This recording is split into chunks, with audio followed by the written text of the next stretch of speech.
Ça y est, vous êtes prêts? La visite peut commencer, nous dit le maître des lieux, René Darmon. Les enfants, les plumes pour écrire comme ça. Ça s'appelle des plumes. Pourquoi ça s'appelle des plumes? Tiens, parce qu'avant on écrivait des plumes. Ça faisait un peu de travail, il fallait courir après le coq pour lui arracher les plumes aux fesses. Alors après on a fait des plumes métalliques. Comment on fait comme avant, vous avez le droit. Alors on va pas écrire beaucoup bien sûr, mais on va écrire le début de la cigale et la fourmi. On s'arrêtera au vermisseau. Alors pour les visiteurs, là, pour les écoliers, La Fontaine, il a écrit en vers quand même, pour que ça rime. C'est une petite poésie, alors il faut aller à la ligne de temps en temps, ça vous surprendra pas pour que ça rime. Ça vous allez y arriver maintenant. Pour vous aider, c'est écrit en vers. Le titre de Corps de la Marche, la cigale et la fourmi. Vous arrivez à dire? Oui. Allez, c'est parti, Jean-Claude. Écoutez bien, Jean-Claude. J'ai les noms des meneurs. Donc, le titre à 2 carreaux de la main. Ne rigole pas, Maurice. Je vais parler de toi à tes parents, tu vas voir. Quand tu vas rentrer chez toi, ça va pas être pareil. Paul! Donc, tout le monde est prêt? 2 carreaux de la marge, on est bien. La cigale et la fourmi. Je répète. La cigale et la fourmi. Point, ramassez les copies. Non.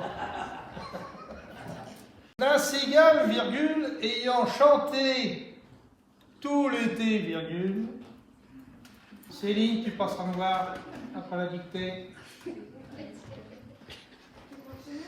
Se trouva fort dépourvu, pas un seul petit morceau à la ligne de mouche ou de vermisseau. Point. Point final. Mais je n'ai pas perdu sur l'air du c'est la mère Michel qui vient demander. Mon chat n'est pas perdu, vous l'avez donc trouvé. C'est le père Lustucru qui lui a répondu. Donnez une récompense, il vous sera rendu. Pouvez-vous nous dire comment et pouvez-vous nous dire comment vous est venue cette passion de l'école? Alors c'est les hasards de la vie. Avec ma femme, on cherchait une petite maison pas chère à rénover, sur Internet, entre autres, sur le Bon Coin. Et la petite maison pas chère à rénover, on ne la trouvait pas. Et puis tout à coup, on voit cette annonce sur le Bon Coin qui disait « Ancienne école à vendre ». Alors on a pensé que c'était une toute petite école qui aurait pu faire une petite maison du coup. Et puis quand on a vu que c'était une très grande école. Et ça ne nous a pas fait peur, bien au contraire. L'idée nous est venue du coup d'en faire le musée de l'école. Alors cette école avait fermé il y a bien longtemps. Elle a fermé en 1971 par manque d'effectifs et aussi parce qu'on s'est mis à mélanger les filles et les garçons. Ici, il n'y avait que des garçons, c'était une école primaire. Donc en 1971, on a proposé aux garçons de quitter leur école et de rejoindre les filles dans l'autre école. Alors on était très sérieux à l'époque, un petit peu triste pour leur annoncer la fermeture de leur école. C'était loin d'être triste, parce qu'on n'avait pas fini de leur expliquer qu'ils étaient déjà partis, rejoindre les filles, bien sûr. Alors donc l'idée nous est venue immédiatement, nous, de remplir cette école à nouveau, parce qu'elle avait été vidée en 1971, il ne restait rien ici, mais on a retrouvé en un an tout le matériel scolaire d'à peu près un siècle de représentation ici. Donc on a acheté l'école le 1er mai 2012 et ouvert le musée le 1er mai 2013.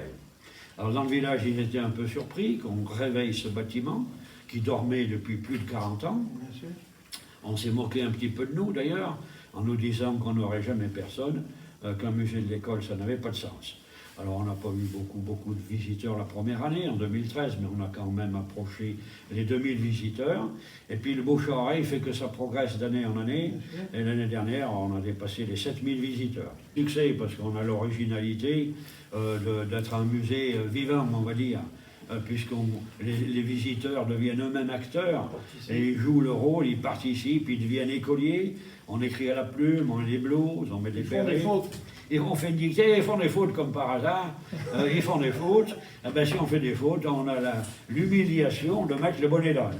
Alors aujourd'hui ça n'humilie pas bien sûr, hein, ça fait rire, on vient de le voir dans la classe tout à l'heure, c'est ce qui plaît un peu à tout le monde, parce que c'est un musée familial, très simple, on n'est pas trop sérieux, on se met en tenue d'écolier, puis on joue l'écolier tout bêtement, hein, voilà, c'est ce que vous venez de vivre dans le musée de l'école. Alors du coup, on a une petite réputation, hein, tout doucement, aujourd'hui il y a Internet qui vous classe, comme à l'école finalement. Alors il y a Trépanoir par exemple, ben, il se trouve qu'on est classé maintenant numéro 1 des musées de toute la région, Auvergne-Rhône-Alpes. Il y a quand même 548 musées, hein, donc il y en a 548 derrière. Ah, c'est pas très important hein, comme classement, mais c'est quand même amusant qu'avec très peu de moyens, parce que j'ai créé ce musée avec très peu de moyens, j'ai pas demandé de subvention, parce que c'était plus compliqué de demander des subventions que de créer le musée, et puis il ne serait pas encore ouvert, à mon avis, ça aurait mis des années, sans subvention, sans dons. Maintenant qu'on existe, on a quelques dons, mais ça fait plaisir, bien sûr, mais au départ, ben, j'ai fait pratiquement tout acheter sur les petites annonces d'Internet, et on a réussi à créer ce musée assez rapidement et sans gros frais, et ça plaît quand même, comme quoi, c'est pas obligé d'investir des millions pour faire quelque chose qui marche. Merci beaucoup.